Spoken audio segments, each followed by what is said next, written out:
What's up, everybody? Once again, my name is Matt, and welcome back to Let's Play The Legend of Zelda: The Wind Waker. In the last episode, we went back down to the first floor to get the first treasure chart of the dungeon. And in this episode, I went back to the second floor of the hub, and we're going to pick up that third statue, the second key, and the last treasure chart. And by second key, it's also the last key. So, once we get in this room, if you go to the right, we can go pick up our key by going into this room. And there's a few platforms and like arrow puzzles that we gotta do, but we can take care of most of these pretty easily. So we can shoot that eyeball down there. Come on, let's get it this time. Really? Did I not? Oh no, I got it there. All right, there we go. Jump down here, hopefully landing on the platform. Well, that totally did not work at all. So let's do that again with 100% less fail this time, please. That'd be nice. And jump. All right, there we go. I know this fire bubble is going to be a loser and probably kill us, so... Die, bubble! Die! There you go. Alright. Jump, Link, jump! Wow, I thought for sure I was going to get killed by that, but luckily I made that. Alright, so in this chest we have... Ta-da! The second and last small key of the dungeon, so that's pretty sweet. And now over here, you just have another moving platform that lets you get that chest over there after you shoot an eye over there. But in that chest is just a joy pendant, and to me, not really worth it. So I'm not going to go out of my way to go and grab that joy pendant. We're just going to continue on with the rest of the dungeon. So I'm going to go jump over here and use my Deku Leaf, and hopefully we can get to the other side without losing magic, because we do need a bit of magic later on in the dungeon, but we'll get into that when we get there. So, back into the room with these two platforms suspended by chains. I guess then I can go ahead and explain the mechanic. Get on the ladder, Link. Link. There we go. Get on the ladder, man. Alright, I guess I can go ahead and explain the mechanic of these two platforms with the chains on them. As you may have guessed, they are like weighted platforms. So you throw these stupid things on them. These like mini statues on them, and to weight them down. And why didn't I Z-target that second bat? Whatever. But yeah, you weight them down so that you can jump across and get the platforms at different heights and whatnot. But we're going to get into those a lot later. Like after we blow up this wall later and get the third statue. So hopefully I can get that on my first... Nope. Of course not. I can never get this thing on my first try. The timing on this is just so weird to me. And I ended up blowing myself up that time. So that's fun. Come on, Link. Let's get it this time, please. And sweet. There we go. That's exactly what I wanted to do. Alright, let's break these pots. Hopefully we can get a heart, because we're going to need it once we go in this next room. Unless I can completely avoid these two bosses, or mini-boss, rather. Although you can skip these guys altogether. But anyways, if you see this little like swirly pattern on the ground, what you're going to want to do is whip out the Wind's, or the Wind Waker and play the Wind's Requiem. Which I haven't played in a while, so let's hope I can remember this correctly. And sweet, I think I got it first try. Yep, there's the Wind's Requiem. So every time you see that swirly sign on the ground, play the Wind's Requiem, and it's going to cause a treasure chest to appear. So on the off chance that I actually do miss one of these things, feel free to yell at me in the comments. But anyways, after you do that, quickly open this chest. That way you can avoid the giant Armos statues attacking you. And then we get the second treasure chart and the last treasure chart of this dungeon. So that's pretty much all the major collectibles in this dungeon that I wanted to get anyways. So pretty much from here on out, I'm just going to go to straight finishing up the dungeon. So there's no need to fight these guys, considering we can just leave the room. And actually, on the topic of Armos, I want to correct myself. In the last episode, I believe I said that you fight a Dark Nut to get a Joy Pendant as one of the extra like treasure chests that I was going to skip. Well, I was actually incorrect, and one of you guys pointed out in the comments that it's not a Dark Nut, it is indeed an Armos.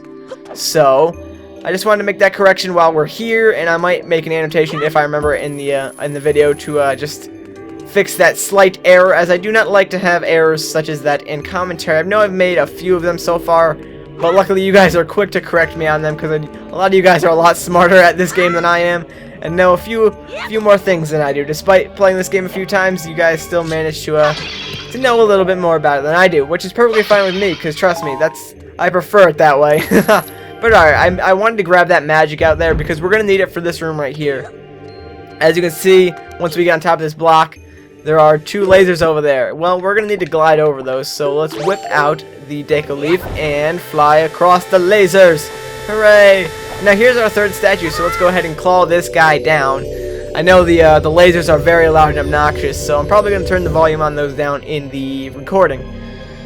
But anyways, since we can't go through those lasers, because if we did, we were going to get, lased, I guess, we're gonna play the command melody and bring the statue through the lasers and put it on that button that was in front of that box. I'm not sure if it was visible when I was flying over it because I didn't point it out beforehand. But yeah, that's what we need to do. So we're going to bring the statue through the lasers because it can go there or through there perfectly fine. We're going to sit it on this button and bam, lasers off. So let's go ahead and call Link now. And we'll pick up our statue buddy. And we'll just continue on through the rest of this room like nothing ever happened. So here's a fun little room now. Now we have a whiz robe in this room. And as we all know, I hate whiz robes. So I'm going to go ahead and actually place the statue on the pedestal here and climb up, and we're going to destroy this whiz robe. And something that's really cool that I just noticed is when I play the game through my headset, it's a lot easier to find out where the whiz robe is coming from, because the way the game's audio is designed, it plays louder in like the left or right speaker depending on where the whiz robe is located. So that's kind of cool. When I was playing that before, I was like, oh my gosh, I'm such a sound whore right now. And I thought it was funny, so I thought I'd mention it. Anyways, what we're going to want to do is jump over to this first one so we can place another statue here. And we're going to want to place a total of 3 statues on this side to counteract the weight of that statue plus Link, so that we can have enough space so we can jump up here and bring it into the next room. It's a little bit tedious, but, you know, fun with physics. Hooray! Luckily, we only have to actually jump on it for the first one, and we can just, you know, throw the other 2 on there. What I thought was interesting is that you can't actually throw the, why did I jump on there? That was stupid. Alright, whatever. What I found interesting was that you can't actually throw the statue that you command onto these platforms, because I tried it twice in my practice run, and every time I did it, it just fell in the water. So I don't know if it was just because I was doing it wrong, although I was doing it right at the edge, or it just automatically falls in the water if you throw it. But regardless, I believe that's the last room. Yep, here we go, back into the main hub, and this statue is going to go on its pedestal and activate a neat little cutscene, which will lead us to the next area of this dungeon. So, after this thing takes its sweet old time to hobble along here, as you can see, it's going to shoot lasers out of its stomach shortly. Anytime now. There we go, lasers! That was a terrible laser noise.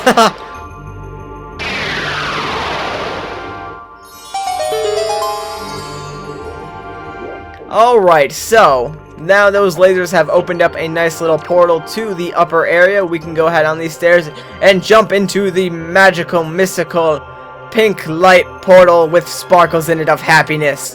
And we'll get teleported to the 3rd floor of the dungeon. But I think, actually, no, we still have a little bit of time, so let's go ahead and do some stuff. What should we do here? Let's grab these 2 statues and put them on the pedestals over here while trying to avoid these laser enemies. I think you can just avoid these guys pretty easily. And there's one. Nope. There we go. There's one. And let's go ahead and grab the second one.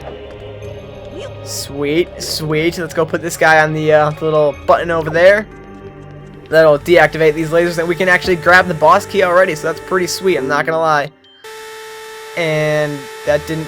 Oh, you're not on the freaking button. I don't know why. For whatever reason, that does not count as being on the button. It has to be, like, perfectly centered for whatever reason. But whatever. There we go. Open up this chest, and... what do we have here? We have the big key, or the boss key, or whichever you prefer to call it. I prefer to call it the boss key, but...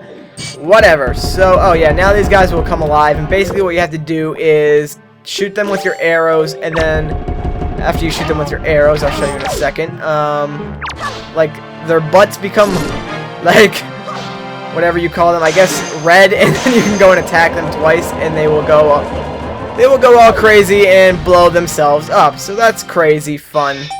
And then that'll unlock the door so we can go over there now. And yes, since we still have time, I'm going to show something off that I wanted to make note of, is that once you go out here... oh, it's nighttime. Well, that's interesting.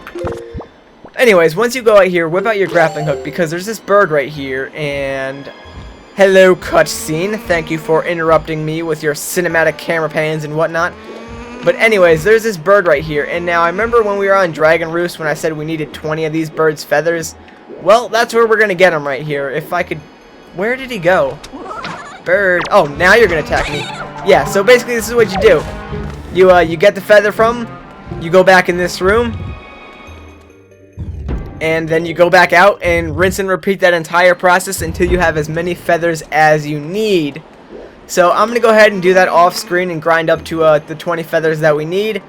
And then I think I'm going to call it an episode here, guys. So once again, my name is Matt. Thanks for watching Let's Play Legend of Zelda Wind Waker. In the next episode, we're going to finish up this dungeon and take on the boss. And I will see you guys then.